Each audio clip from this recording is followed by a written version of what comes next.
Hello everybody and welcome back, where it's been quite a packed week of PSVR2 news, and there's been a little bit more since the last update that we had. So today we're going to be going through all of that before we kick things off with impressions on a certain game tomorrow, and then talking about the best games coming in October the day after that.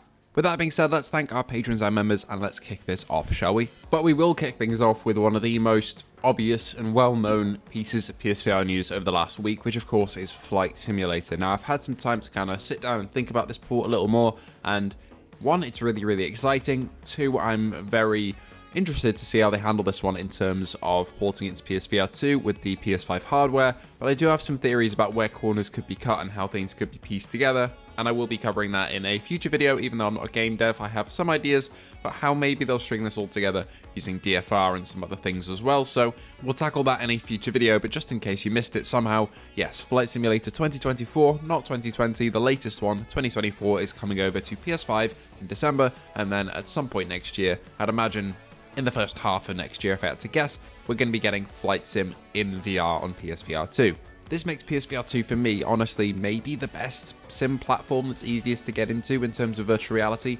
Of course, on PC you do have Flight Sim, but you have to buy like a rig that's several thousands of pounds. So if they manage to get this running on a PS5, this means that you can spend under $1,000 and get a full VR flight rig, also capable of playing Gran Turismo 7, which is one of the best looking sim racing games I've ever played. So yeah, that's really exciting. In case you somehow missed it, there it is again. Next up, the Binary Mill have done it again. They're announcing another PSVR 2 game. The last time we had Into Black, before that we had Resist, before that we had Gun Club, and every single port has been of great quality, and I'm hoping their next game will be as well. This is a port of Rush from PSVR 1, and I've got to be honest, I never played this game. What you're seeing on screen right now is the old trailer, because I don't have any new footage, but the remastered edition is called the Apex edition. This is a wingsuiting game, and in my head I want it to be exactly like the wingsuit in Steep, you know, flying around with those headset haptics going off, and I think this is going to be a fantastic time. The sense of speed and scale, especially with, for example, Resist, another Binary Mill game where you're swinging around with the headset haptics going off. I can only imagine that it's going to be the same with Rush. This is coming November 6th, which is actually sooner than I expected, and is also PS5 Pro enhanced. So if you're looking forward to this one, head over to the Binary Mill socials and tell them that they've done a great job importing a game over that was highly requested. A lot of people really wanted this one, and they have listened, and they've done it. This next piece of news is courtesy of Jarzofash, the Legacy of Kane Cat, who posted on the Without Parole Discord, basically saying don't buy Max Mustard until October 5th if you're planning on doing it. The devs have been really straightforward and nice with it in terms of communication, by saying that the game is being discounted on the 5th of October, I'm assuming for the next sale, so if you're thinking about picking it up, just wait until then.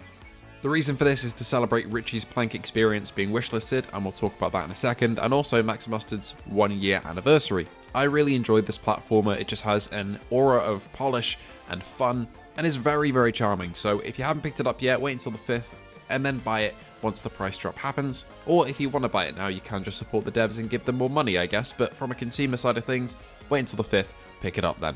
Speaking of these devs, Richie's Plank experience is coming to PSVR 2, of course, and we have our first look at Richie's Plank experience on PSVR 2, and there's some interesting mechanics going on here. Now, Richie's Plank experience is not the newest VR game. It's a port from PSVR 1 and HTC Vive. I think I played it honestly like 8 years ago or something like that, maybe even longer. But if you're scared of heights, it's a pretty terrifying game. You walk along a plank on the top of a building, and there's also a lot of other content to do in there, like flying around the city with these hand jetpack style things. It's not just the plank itself, but that is the main draw for a lot of the clips you see online. And what you're seeing on screen right now is the first PSVR 2 gameplay that we've got of it. You'll notice at the start, you can actually put a plank down and adjust where the plank actually goes for your VR space, which is really cool. I've never seen this view before in terms of the tracking for PSVR 2. I'm assuming it's just kind of a mock-up of what you see, but that'd be quite cool if there's a bit of mixed reality going in there. You can actually adjust the size of the plank with the UI appearing in pass-through. I've never seen that before. I don't know whether this actually will happen or not. I'm assuming it will. Very strange mechanic there. Looks quite cool. I'm excited to see kind of how that works. But as you can see, we're getting Richie's Plank experience. It's a VR classic. Happy to see it come over. No release date yet, but there will be a pre-launch discount once pre-orders do open. And lastly, as I alluded at the start of this video, we are talking about a brand new game tomorrow. A lot of you have guessed what it is already, because there is another direct happening tomorrow for a certain VR game. So tune in a little bit later than usual tomorrow at 6 PM for my impressions on an upcoming VR game. Anyway, thank you all so much for your support, and I hope to see you all in the next one.